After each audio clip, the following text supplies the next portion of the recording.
Listen up, real estate investors, entrepreneurs, and agents. You're in the right place. Unlocking the secrets to real estate investing and entrepreneurship. Welcome to the Titanium Vault, hosted by RJ Bates III. Here's RJ.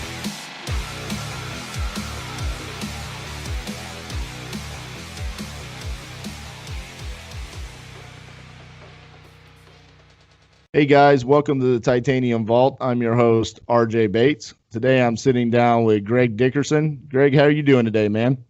Doing good, RJ. How are you? Fantastic. Honored to have you on the show. For those that don't know who you are and know about your incredible story, take a second to kind of introduce yourself and tell everybody what it is you do in real estate. Yeah. Well, thank you for the kind words. I appreciate you having me. But yeah, so I started out, by accident back in 1997. I was in the restaurant business, and I was trying to get an addition built on my house, and I couldn't get anybody to call me back. And so I started talking to some friends and neighbors, and they said, everybody's so busy, you can't get any work done. So where there's a problem, there's an opportunity. So I decided to set up a little remodeling handyman company. So it was just me, my truck, and my tools. It was 1997, and I went out. My first project was $500. I built a little deck on the back of a restaurant so you could put a refrigerator on it, and and just kind of grew it from there. So my first year we did 250,000.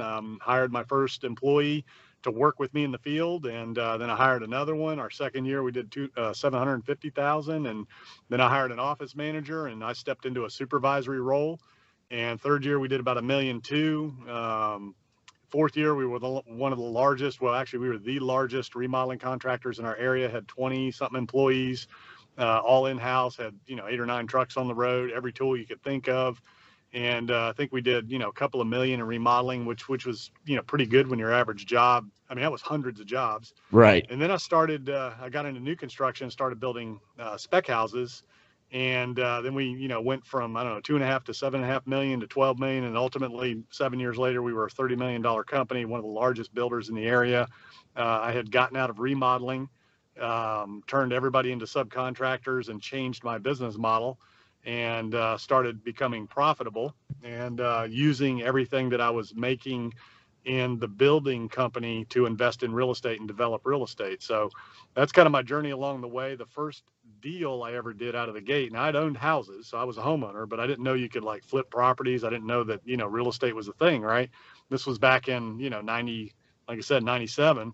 Right. And I'd read a couple of books. I'd read Russ Whitney, and I'd read, I'd seen some Carlton Sheets stuff, but I thought it was all, whatever. I just didn't buy into it. Right. But then a friend of mine who was a realtor came to me and said, "Hey, I know of this lot that we can buy, and it's $100,000, and my dad has somebody who'll probably pay us $135,000 for it." He said, "You put up the money, I'll do everything else, and we'll split the profit." And I said, "Okay, it sounds reasonable." So we did it. We made about 15,000 each in 30 days, and I thought, wow, this is awesome. I was like, number one, is this legal? Can you do that? Can you buy a lot this week and sell it next week and make, $30,000 on it?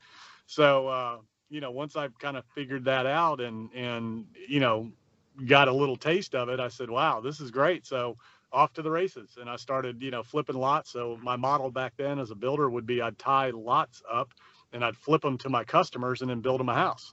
And so I'd make 25, 30 grand on a lot, and I'd make another 50 to 100,000 building my house. So it was a pretty good little business model for a number of years until, 2009 and 10, when, we all got put out of business as builders. But, then I changed my business model at that point and started hiring builders to work for me and outsourcing everything. And I've kind of been doing it that way ever since. So that's my story in a nutshell, long and short of it. So the only two things I've ever done in my life are restaurants and construction. And I always, when I was working in restaurants, I always had a little construction business on the side during the day. I got started in that in like 1984, 85.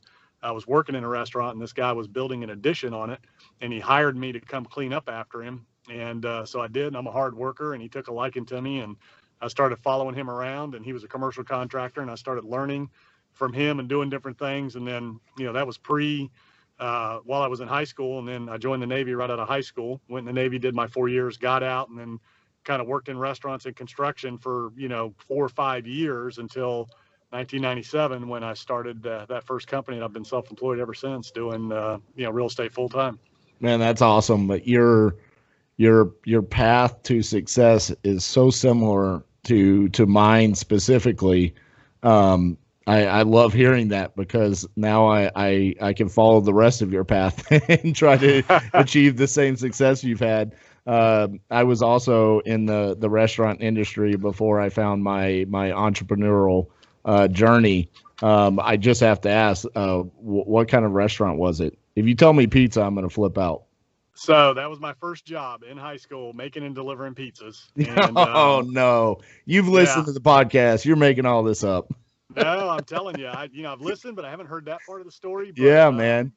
But yeah, I'm telling you, that was my first job, making and delivering pizzas. And then I went from there to full service, bussing tables, washing dishes, for a private restaurant owner. And then I worked for Bennigan's for a while. And yeah, and then Lone Star Steakhouses right before I moved to the Outer Banks in '97 of North Carolina. And that's where I started my company. But yeah, making and delivering pizza. That's where I started. That's so funny, man. For those that have heard the story before, I apologize. I'm going to share it again because we do have new listeners every week. Yeah. So football season ends my senior year of high school, and my mom wakes me up at 8:00 the following Saturday and says, "Football's over. Don't come home until you have a job." And my mom, when she says things like that, she's serious. Like, she actually meant, like, don't come home until you have a job. And so I went around and, I'm going to every business that's close to the house, saying, "Hey, I need a job." And they're like, "Fill out this application." And, so I did that through like the first half of the day. And then finally I started getting nervous because I'm like, I'm ready to go home. And I'm like, these people are not interested in hiring me. They're interested in me filling out a piece of paper and then looking at that piece of paper and calling me back, And so I walked into Pizza Hut and I said, "Hey, I need a job." And the manager, it was the general manager, he said, "Okay, fill out this application." And I said, "Clyde, my mom's not going to let me come home tonight if I don't get a job. And I will do whatever it takes to get a job right now." And he kind of laughed. And so he interviewed me on the spot, and I got a job as a delivery driver at 18 years old. And I made far too much money as an 18-year-old. Mom and dad did not catch that I had a gas card for about 6 months. So as a delivery driver, I wasn't paying for any gas for about 6 months. But yeah, man, that was my only job for quite a while until I pretty much became an entrepreneur. And I also became a remodeler, contractor. And then even when I found out about real estate, I did the same thing that you were doing, where I was wholesaling houses, and I had this great idea: make, $10,000, $12,000, $15,000 wholesale fee up front, and then be the contractor on the back end, right, and do the remodel. Yep. And I made the decision, hey, I suck as being a contractor. I'm really good at real estate and finding good deals. Let's just stop doing the remodeling on the back end and let's just focus on wholesaling. And that's kind of what's led us to where we are today. So that's crazy, man. Our stories are almost pretty close together, pretty similar there. Yeah, that's pretty awesome. And yeah. Did you get a real estate license? I did not, yeah. But my partner Cassie, she did. And so she's the realtor and I'm the pseudo investor. So that's how we've kind of separated ourselves within the business. So anytime I go to, an off-market lead or anything like that, I don't have to disclose, hey, I'm a licensed realtor. I can just be the person trying to solve their problem without having to disclose that information. But if they want to deal with a realtor, then she can step in and help them. So yeah, and that's a big debate. And I got my license back in 2000, 2001, somewhere around there, after I'd paid my broker about $200,000 one year selling spec houses for me and doing other deals. I said, hey, I'm getting my license. So I got it just mainly. And I was in a state where it was a broker state. So you take your real estate test, then you take your broker's test, and you're a broker. So you could have your own firm. Right. So, I had a construction company, and then I just added a real estate arm, and I had 6 or 7 agents working for me and all that. And again, where I was, it was mostly new construction infill. So I wasn't doing flipping. I wasn't dealing with homeowners, but I was dealing with lot owners. So I would farm vacant lots, and I would go after vacant land like, everybody goes after houses to flip. So I was just flipping lots instead of houses.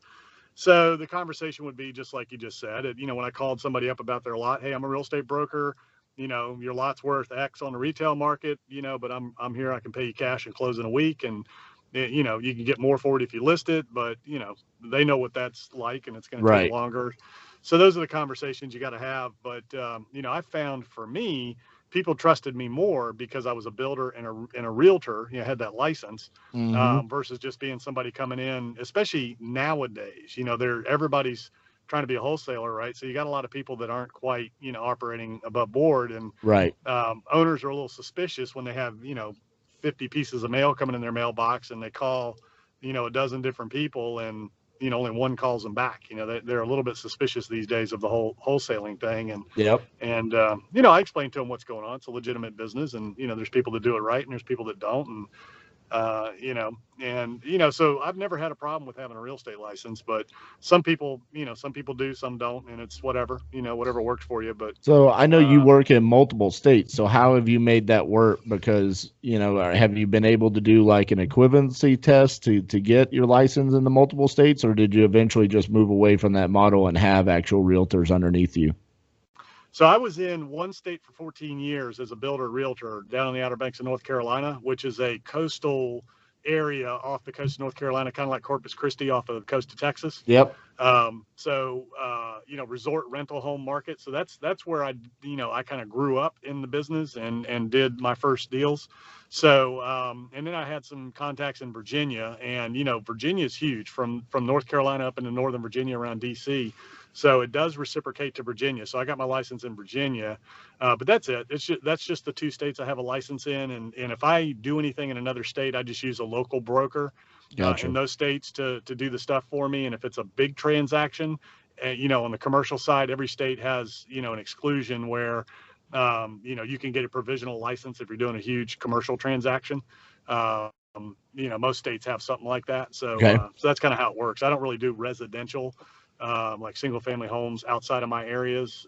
If I'm going, across state lines, it's usually for bigger commercial deals. And, like we're doing some hotel development, some multifamily development, and it's usually big lot transactions is what it is. And I use the commission on my end as equity, to go into the deal and fund the upfront startup costs of the project. So it comes in handy. You know what? Previously, before I asked that question, you brought up something that I want to address, which is, a homeowner, a motivated seller, receives, a dozen to 2 dozen postcards, letters, forms of marketing. And, you brought up the fact that they call 12 of them and only one answers the phone. Right. I mean, you've been in this business for a long time. What do you think that is? I mean, is that because there's so many people that are trying to do this that aren't necessarily full time, and it's just they're at their job, or did they? What do you think is the underlying issue there? Because it is an issue. I mean, I still to this day talk to sellers, and they're like, how do I know this isn't a scam? And here in Texas, we call it the yellow letter lottery, where it's like, we walk in the house and there's 50 letters sitting on the desk, and it's like, why did you call us? And they're like, we literally just like randomly picked 10 to call. So what do you think the reason is that as investors, people that listen to this podcast are not capitalizing on those opportunities and answering the phone?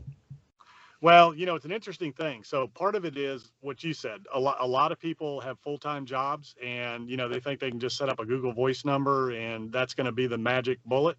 And I'll tell you, that may work, but for most people it doesn't. So that's part of it. Part of it is people working full-time or doing other things, and they set up the Google Voice. The other part of it is people just, almost nobody answers their phone anymore because there's so much robocall going on. Mm-hmm. But the biggest thing is fear.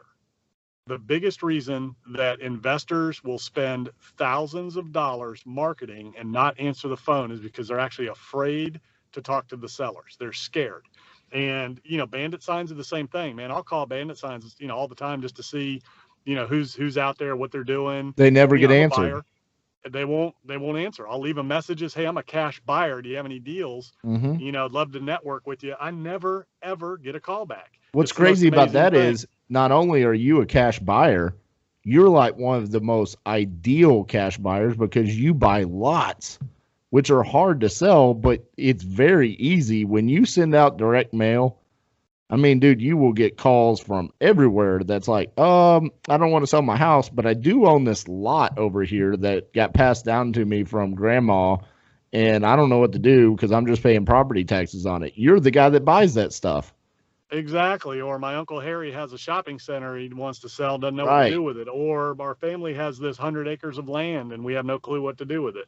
So I get those all the time, and I try to network with wholesalers and just tell them, hey, if you come across anything, if it's a house in my price category, I'll do it, or land or commercial or whatever. But yeah, they don't answer the phone. And, I'm telling you, man, I've seen people spend, 5-10 grand on marketing and not answer the phone. And this, internet is the same way. And, real estate's a contact sport. And I've seen it in agents. It's not just investors, it's agents as well. Real estate agents will do the same thing.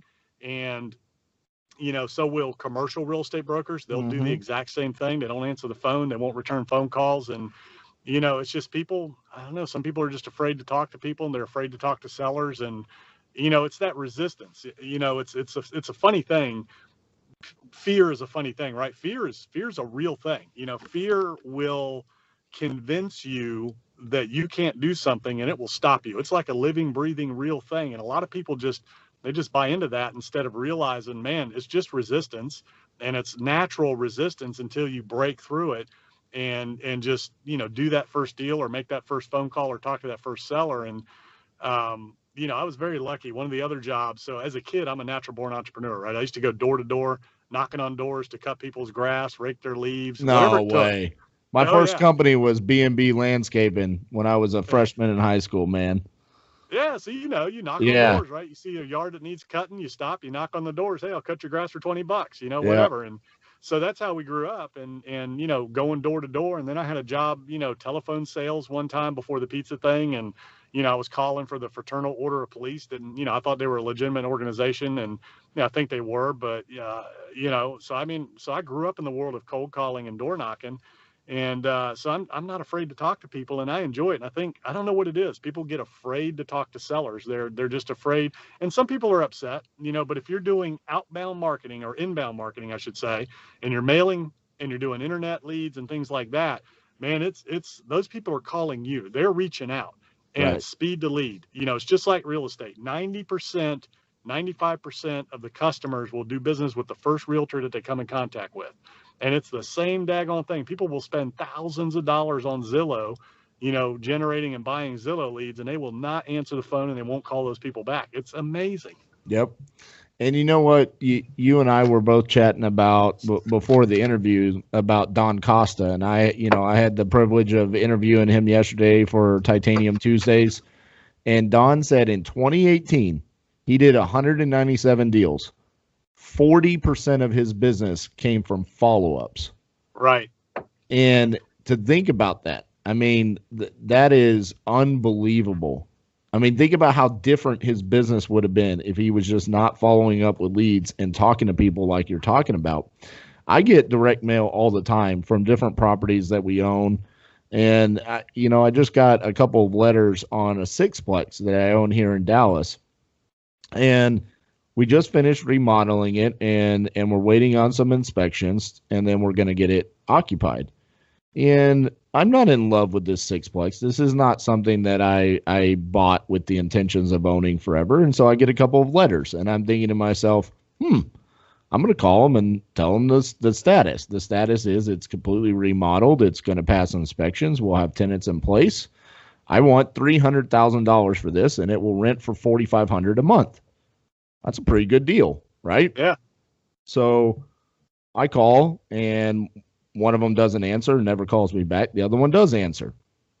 She says, okay, do you know how much you want for it? I said $300,000. She says, her next question, what would be the lowest amount you would take? I don't know who gave you this script, but the lowest I'll take is $310,000. Yeah, it went up. And she said, you just said you want $300,000 for it. And I said, right. This is called negotiations. Your first question to me after I said $300,000 was not an offer, but how low would I go? So I went up, and she goes, okay. She goes, that's good. I'm going to have to use that one. Okay, let me look at this, and then I'm going to call you back and tell you how much to offer, or I can offer. I said, okay. And I have not heard from her since. Right. This is an epidemic across real estate investing, and so and agents, and not just investing. yeah, It's I real mean estate agents. It's everybody. And Don's awesome. I love Don. Yeah. And the last time he and I talked, he was talking about that goal of 300 transactions, and I said, well, Mhm. Don, I said I want 301. I want you to break 300. Let's put down 301. So. Be interesting to see where he goes. And I know he's trying some new markets out, this year and everything, Yep. and doing the virtual wholesaling thing. So, and actually, I think he's coming out with something soon on that, how to enter a new market. But anyways, on that note, of follow up. So I've bought deals where people followed up with me, and I'm guilty of it, right? So, Don and I talked specifically about that, but I'll get back to that in a second. But I've bought deals 2 years down the road where somebody I made an offer to, 2 years prior calls me up, says, hey, I'm ready to sell now. And I'd looked up what the property was worth, and just because of market conditions or whatever, I ended up buying it for half of what I offered him, 2 years ago, Right. on a couple of times. So it's funny how sometimes sellers will follow up with you, maybe it's just not the right time, whatever, but follow up and follow through, man. Follow up is 100% of the game. And, the key to the business is, like you said, the yellow letter lottery. It's being in front of them when they're ready to make a transaction, when they're ready to do something, when they're ready to sell. You just never know when that time's going to be. Somebody may not be motivated today or tomorrow or next week or next month, but they might be 2 years from now. They might be 3 years from now. So, and it's a difficult thing. If you've got a big list, like, a Don Costa or somebody like that, that's spending $100,000, a quarter, or, 50, 60,000 a month. I mean, that's a lot of mail going out. It's a lot, It's a huge list to keep track of, but the technology today, you can do it. And that's what Don and I were talking about, because he doesn't really scrub his list. He just kind of does his thing for the year. Right. And then he gets a new list the next year. And I said, if you really want to rein in your follow-up and really get scientific about what's working and what's not, is you really want to scrub that list so that you remove the people that you've contacted, you put them on your follow-up queue. So you got your deals, they're off the list. You got your follow-ups, they're off the list. And then you've got your return mail. And your return mail is the list you should skip, trace, and cold call.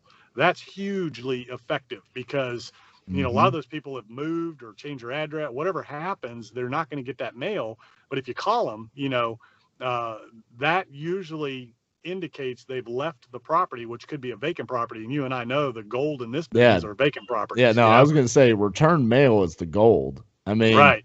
I know a lot of investors that actually just do direct mail so they can get the return mail. And now they know this is my list.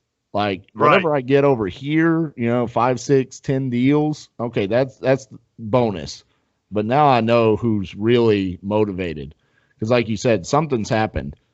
Either the property's vacant, they've moved, tax delinquent, whatever. Some underlying issue is now there where you can almost assure yourself that they want to sell that property. So that is a huge nugget right there for everybody that does direct mail.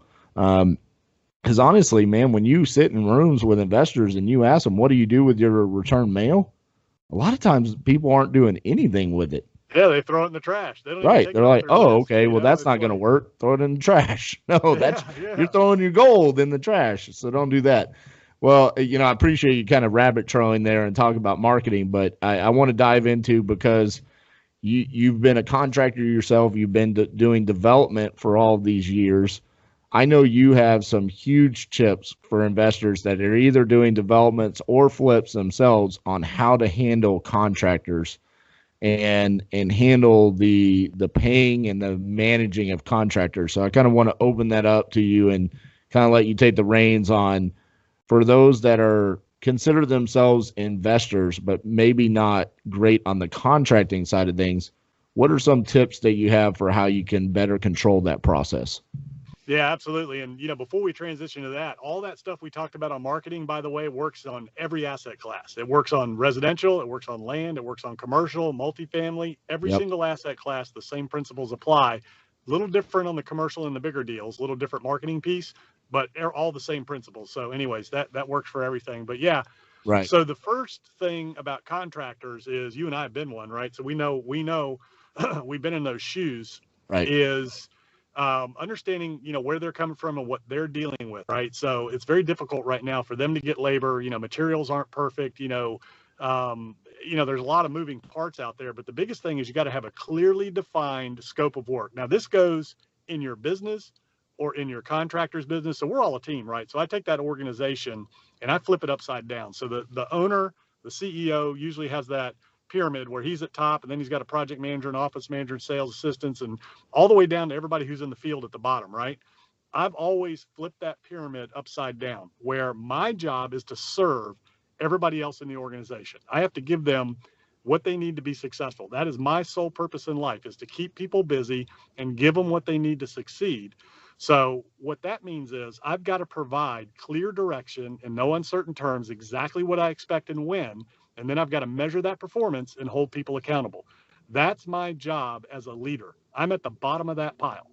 So when you look at it from that perspective and realize that the people in the field, your contractors, are your partners, right? Yep. They're there to get something done so that everybody can have a successful outcome.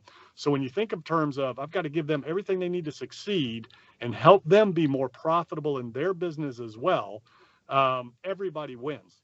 So it starts with a clearly defined expectation, which is a scope of work for a contractor. Exactly everything you need, exactly what you need, how you want it done, when you want it done. You measure that performance, you hold them accountable. They either did it or they didn't. And then you go back to, if you don't get the result you're looking for, well, how come? Did I give them everything they needed? Tools, training, system, and support to be successful, clear direction, in no uncertain terms, exactly what's expected and when, or did I not? And then that's an easy fix. If you didn't, you just fix it. If they're not performing and they're not getting it done, then you either have a can't do or you have a won't do.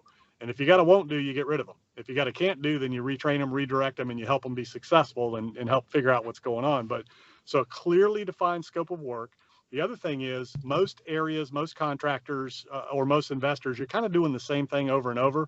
So you can get a clearly defined spec list of all your selections, all your finishes, the way you want things done, your procedures, how you want a window flashed, how you want your roofing done and flashed, how you want a door installed, how you want your cabinets set, how you want your countertops done, what's the overhang, what's the thickness, all these different things. If you're really truly good at your craft and you're an operator and you know what you're doing, there's systems for the business, right? So we'll create systems. Most people will create systems in their business for the marketing side, for the acquisitions side, for the lead follow-up, but they forget the systems on the construction side. Mm-hmm. That is the most critical and important side of the business. So if you just write down and create spec sheets for everything that you want, standards and practices for everything that you expect, a finish list and all of those selections, and you give that to your contractor and let them do it turnkey, you'll eliminate 90% of your problems right out of the gate.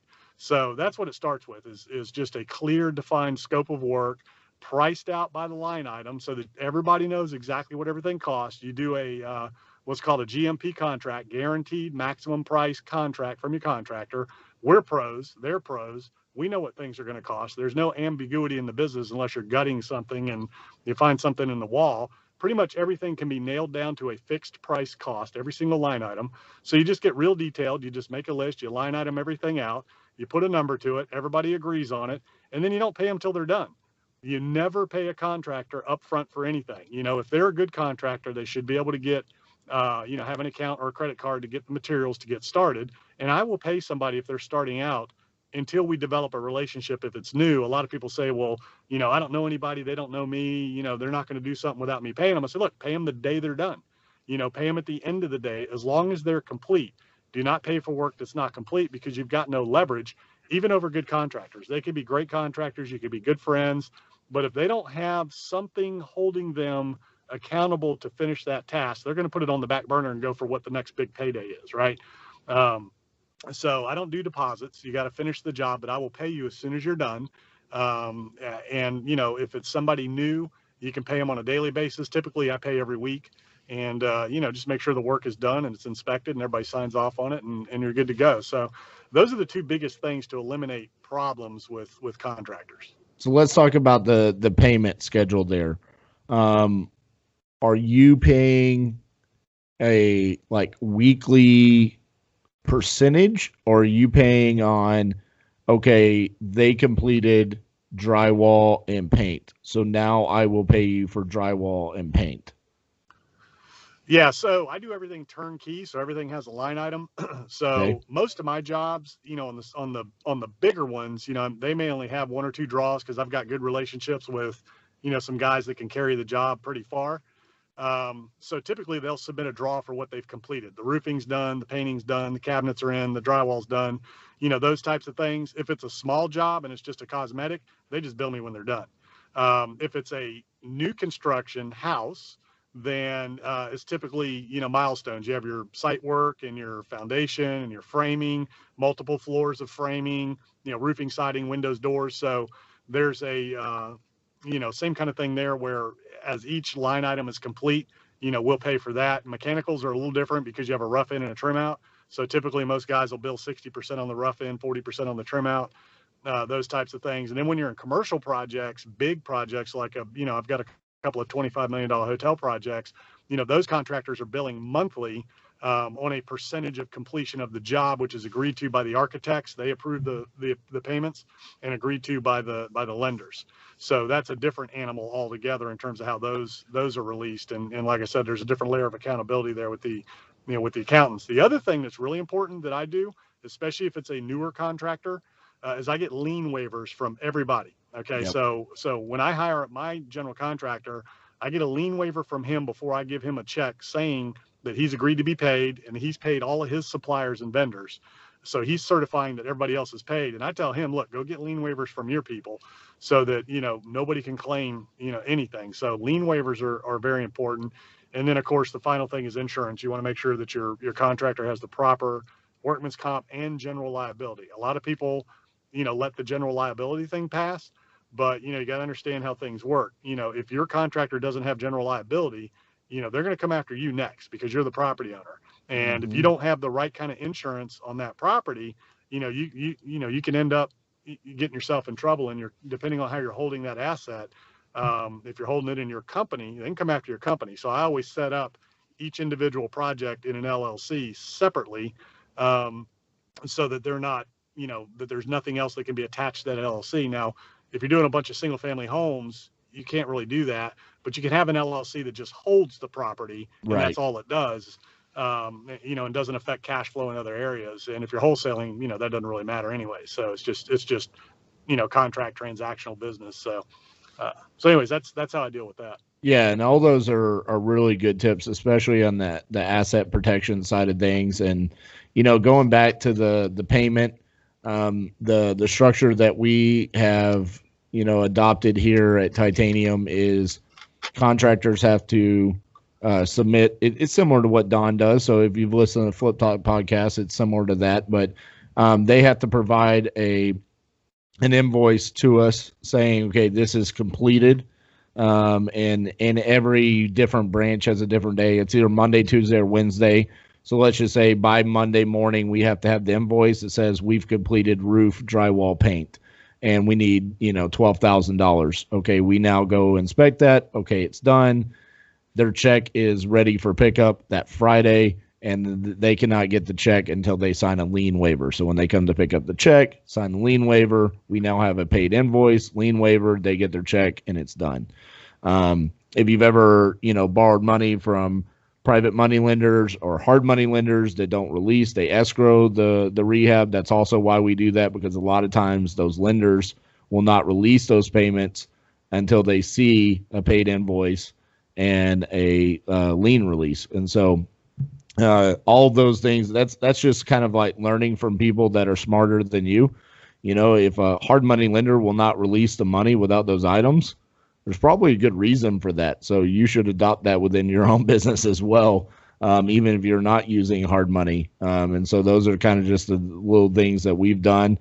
Sounds like you're right on track with the same things. Even in these large, $25 million developments that you're doing, you're doing pretty similar. It's just larger draws and it's on a monthly basis, but the lenders have to approve it and the architects have to approve it. And sounds like you've kind of adopted the same schedule there. So appreciate it is, yeah. And one of the tricks that I did was, well, not a trick, but when you're doing a lot of volume and bigger projects, and you have contractors that you've worked with for a while. So again, I do everything turnkey outsourced. So I'm not I'm not buying materials direct.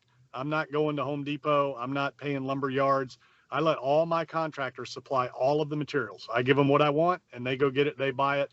So they take care of their accounts. So it's very simple. I got one check I'm writing to each sub. That's it.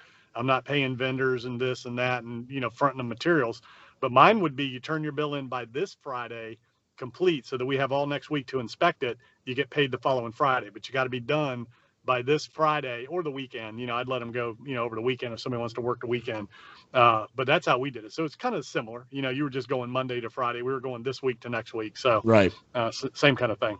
So it sounds to me, though, on the material side of things, you're saying that you need to have kind of a formula for if you're flipping a bunch of $200,000 homes, you need to have a formula for what that looks like on the material side of things.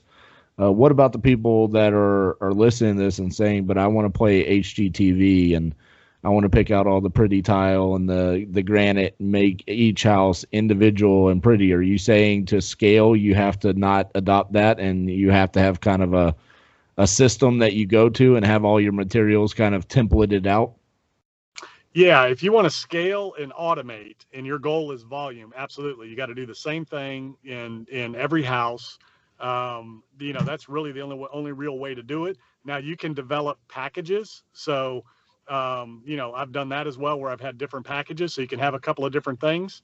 But if and if you want to do custom, that's great. Then you're just doing custom, and you're going to be limited to the amount of time that individual has to make those selections. But if you're doing custom and you still want to pick things out, that's great. People love to do that. My wife likes to do it. So, no problem at all. But make sure that you get that documented and you get the, you get it's called a submittal. You get that submittal from the vendor of all the tile, what bathroom it goes in, how it's laid, what the grout is. Tile is a big one, right? Mm-hmm. And make sure you show up to check that tile and that grout before it's done. Because, many times they'll put the wrong tile in the wrong bathroom, the wrong grout with the wrong tile. So, you got to have somebody on top of that stuff to make sure it's how you want it. But there's nothing wrong with doing that. You just need to make sure that you get that cut sheet, that submittal sheet of your light fixtures, your plumbing fixtures, your tile, your paint colors, all of that stuff, so that your contractor has it in advance. So go pick that stuff out in advance while he's putting together the rest of his numbers, so that everybody can have a clear understanding of what's involved and what it takes. Because, different kinds of tiles require different kinds of prep methods. Different cabinets have to be set different ways and require different things. So, you just want to try to get as much of that done in advance so that there's no surprises and change orders on the back end. But yes, if you want to scale, come up with 2 or 3 or 4 different packages so that that contractor knows what that package is. Your vendors know what your package is, and you just send it off to them for this house and that house and this house. And, that's how you scale. And that's why you see national and regional home builders, they have 3 or 4 different models, right? Same kind of thing. If you want to know how to scale a business in flipping, just go look at what, I don't know who your big builders are, but Ryan Homes and Centex and Pulte, right, and, Toll Brothers, the guys that are doing 15 to 50,000 houses a year, go look at what they do and how they do it. And there's a reason. And that's all you got to do is pattern yourself after them. And you've got volume. And that's how they do it. You walk into a home that they're doing in a neighborhood, you got plan A, B, and C, you got package A, B, and C. And really that's it. Now you can customize it, but you're going to pay for it. But so that's how you do that. So my last question for you before we wrap up is a lot of our followers and listeners are people that are mainly in the single family realm, but maybe they've achieved a certain level of success, and there's a big trend happening right now where everybody's wanting to move to the commercial space, either multifamily or even like the small strip centers and things like that. You come from this development background where you're even developing some of those assets themselves. What advice would you give to someone who's currently in single family if they want to expand to the development side of things? What are some of the tips that you could give to someone to make that leap? So, the fundamentals are the same. Real estate is real estate across asset classes. So all of the same principles apply. Location is first and foremost.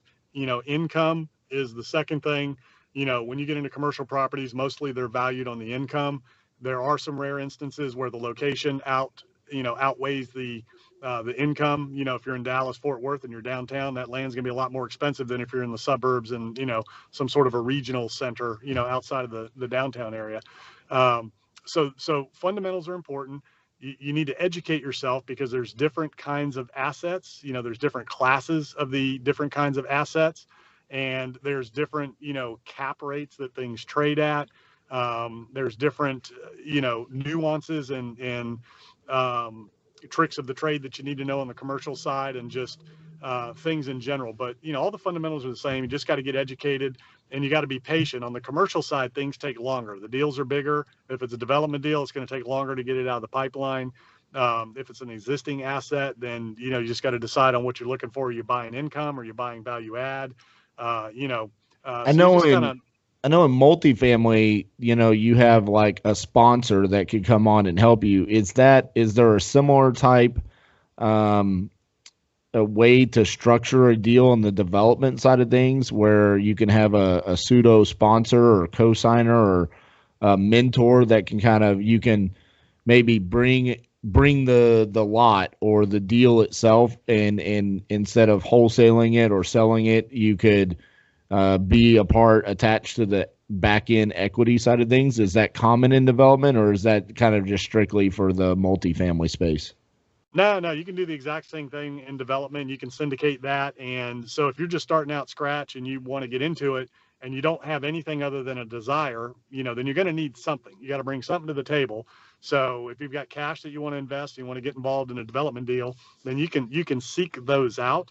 So there's a number of ways to do it. One is, find a mentor to help you get started, and coach you along the way. I do some of that consulting and coaching. There's also what's called feed developers, and I do some of that as well. So let's say you have a piece of land, you don't know what to do with it, you want to develop it. Then you come in, you hire somebody like me for a fee, and I help you put it all together, including syndicating it if that's what you need to do. And the other thing would be to partner with somebody. So just like multifamily, you got to bring something to the table. You've either got a really good deal or you've got capital to invest. Or you can go to work with or for somebody who's doing those types of things. But again, you got to bring something to the table because developers are sophisticated. That's really the big difference. Most developers are sophisticated. So you're not going to be able to wholesale something to a developer because they're just going to wait you out. They're going to know you can't close, and they're just going to wait. And then when you're out of the way, then they'll come scoop it up. So you've got to have control of a property. You're not going to be able to just know that something's for sale and tell a developer, hey, this is for sale, and expect to get paid. That just isn't going to work. You got to have control of it. You got to have an inside track, or you got to have cash to invest or something like that. So you can get started all of those ways, but there has to be something really unique and really interesting or proprietary that you have to offer, to be able to bring that to the table, whether it's cash or control of a great property or something like that. Awesome, man. Well, Greg, thank you so much for taking the time to sit down with us, man. You covered a lot of topics there. I don't think we anticipated talking about delivering pizzas and mowing yards, but we covered that, marketing and then also, follow-ups, how that's key, how to handle contractors, and then also if you want to move from the single family realm to development. So thank you so much for sharing that with us today. Yeah, absolutely. I enjoyed it. And it was great hearing your story as well. Yeah. All right, guys, that's our episode for this week. Please, wherever you're listening to this, please leave a 5-star review for us. That's what helps us get our word and our message out to more listeners. And Greg, thank you so much again, and we'll see you guys next week. Thanks so much for listening to the Titanium Vault with your host, RJ Bates III. For more info and to stay up to date, visit www.podcast.thetitaniumvault.com and on facebook.com/The Titanium Vault. If you enjoyed the episode, please rate and review, and we'll catch you next time on the Titanium Vault.